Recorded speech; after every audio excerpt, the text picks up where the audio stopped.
So let's begin our lesson. So today's topic is historical overview of the development of skill integration. So what does it mean to integrate skills? What skills should be integrated for effective language learning? We will look at these issues today.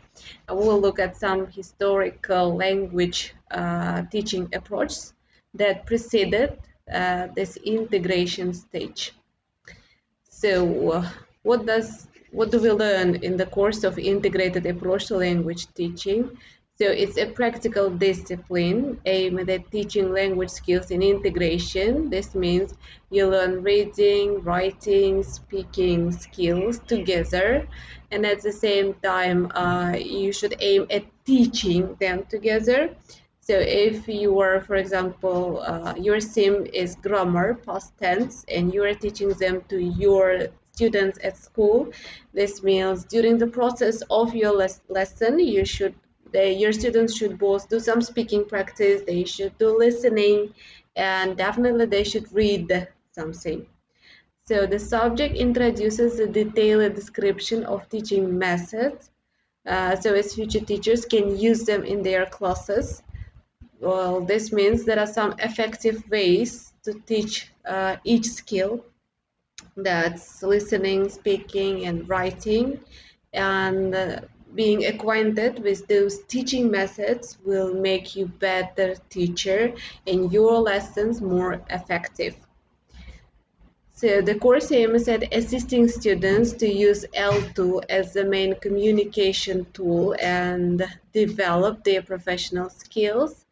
This means using your target language, English in this case, helps you not only to develop your different like kind of aspects, your different skills, but still helps you to be better in your communication. So the aim and objectives of the subject are to maintain free use of language skills in academic and practical environments. This means after studying this course, you will not only learn how to use language in academic or this kind of formal settings for some tasks, but at the same time, you will learn how to use it in practical environments that's outside in real life conditions. So analyzing age-related issues and ways to overcome them. So we will look at how age affects the students' learning skills, and so that's why how this influences their learning needs and how to address them. So teaching ESL effectively from the perspective of the field of study and job orientation. So this means you will learn how to tailor your lessons to meet students' needs in terms of their studies and future jobs. Let's look at this quotation about integration of language skills and teaching methods.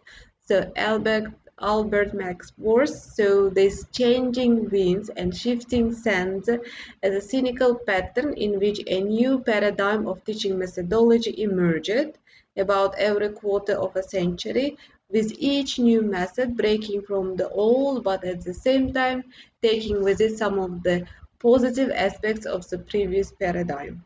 So this means that teaching methods changed since people have started learning and teaching languages. There is always a new method emerging that dictates what and how should be learned. And he says that this every trend is like a changing wind and shifting sands, which means like each method has its say flows and that are renewed or criticized by the next method, the next development in language teaching.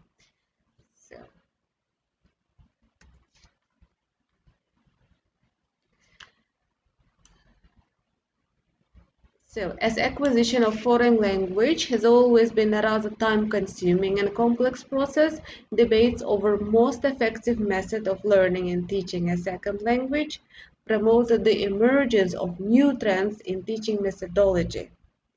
as is stated above, so every quarter of a century. This means like every 25 years there was a new method, new approach to teaching languages, and each new method proved why a certain approach is necessary to make learners better in languages, to make them more effective carriers of the language and more, let's say, adapted to real life situations.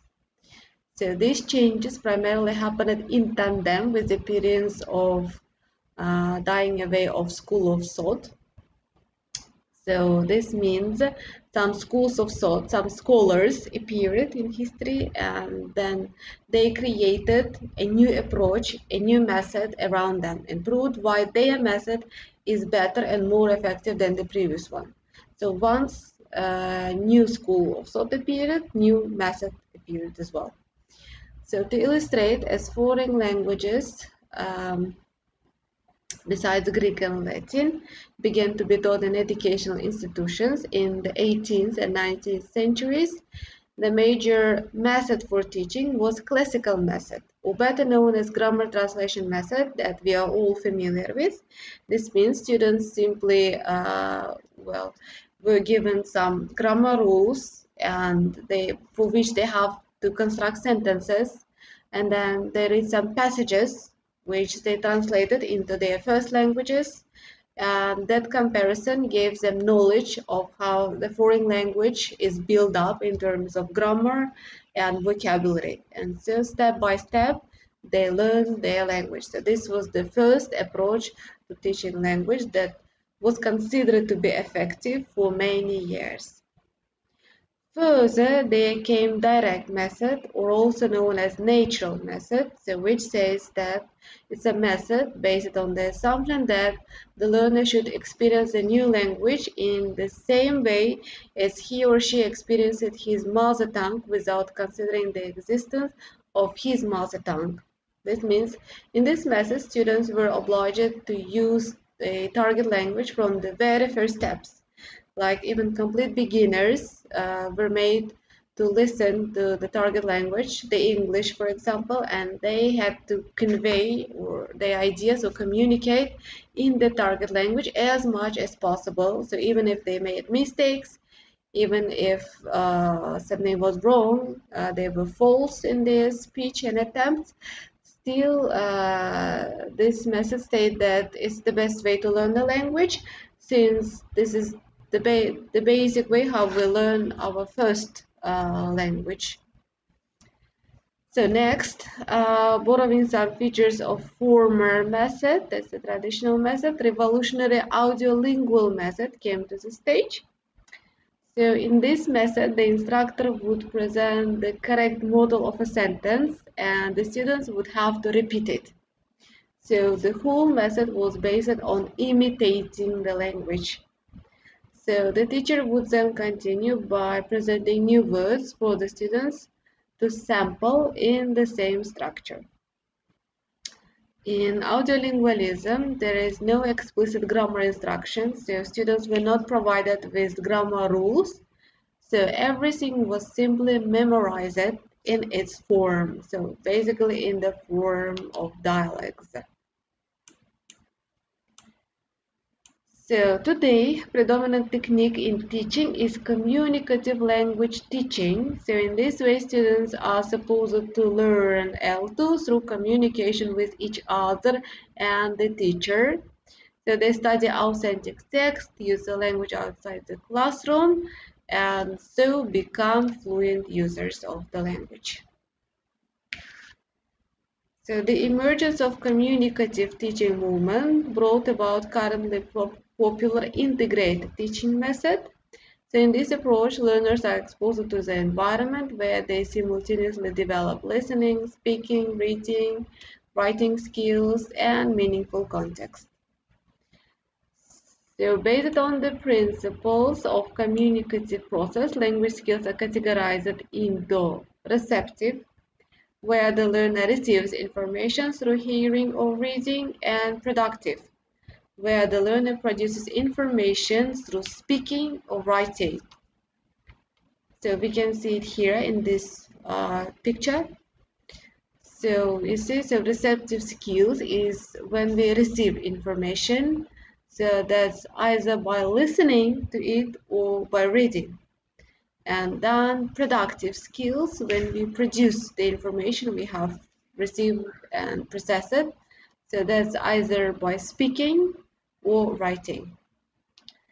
So in a natural environment, these skills are interrelated as speaking and listening happen simultaneously in daily conversation, as well as reading and writing when we make notes while reading to something.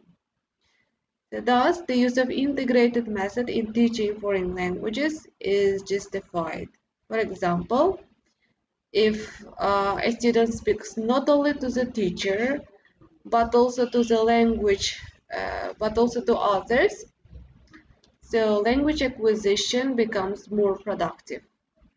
So this approach is specifically beneficial if we consider that it ensures success later in academic, work, and casual environments.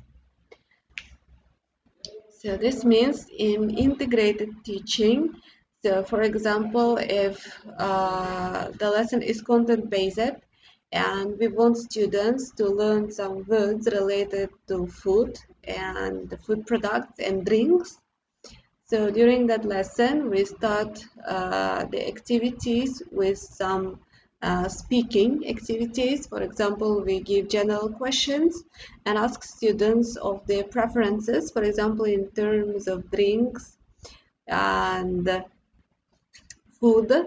So if students are just beginners and not able to construct sentences, they at least try to mention some names of foods. If they are more fluent in their speech, they will try to produce complete sentences. Or students can be assigned a task to interview each other on what drinks or food they like, so that students in the class can be divided into pairs where they interview each other, and then they can be asked to compare their responses and come up with the most popular meal in the class and the most popular drink. So in this way, students both practice their speaking skills and listening skills while listening to others. Which means they practice listening in a very natural environment. So, and the task of a teacher is just to keep monitoring the students to ensure that they are using the target language in their communication. Because most students have still tendency to shift to their L1 and continue the conversation whenever they have difficulties. They try to continue the conversation, the dialogue in their L1. So the teacher should be very attentive. So further, in this class, students can be provided with some reading materials. And for example, if reading material has several paragraphs, they could be asked to make notes on the most essential aspects of that reading material. So if it's about, for example, if the topic is food and drinks, and the passage could be about healthy eating recommendations and habits, and students will have to make notes uh, on the most important points that the writer follows in the reading passage. Done again by oral representation, by oral communication, students can compare their notes with each other and then present it to the whole class. So then they could be given some follow-up comprehension questions for reading, which they will have to read and write their answers again. So at the end of this reading activity, students can be given some follow-up writing assessments. For example, they can be asked to keep a journal of their like daily menu till the next lesson, so that they can check in the class who has the healthiest and unhealthiest diets, and then make recommendations based on the journal. Or students can be asked to write a critical review of the text they have written, but this actually works with higher level students.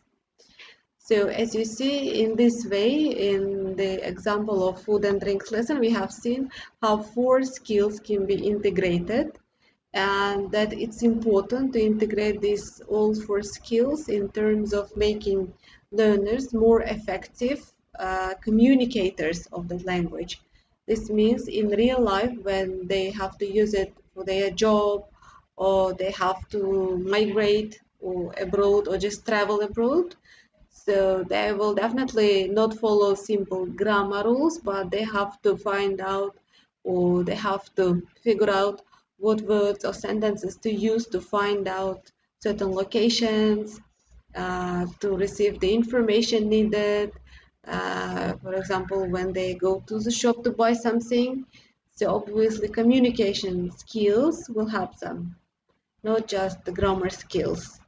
So making correct sentences because doesn't ensure effective communication always. And the purpose of this integrated teaching method is just to prepare them for this real life communication and integration. So that's all for today. I hope you got all the information on how skills are integrated, on some effective methods, on some historical methods that we use it to teach languages, and why this final stage communicative language teaching approach and integrated methods are so helpful in teaching foreign languages. Thank you for your attention. Goodbye.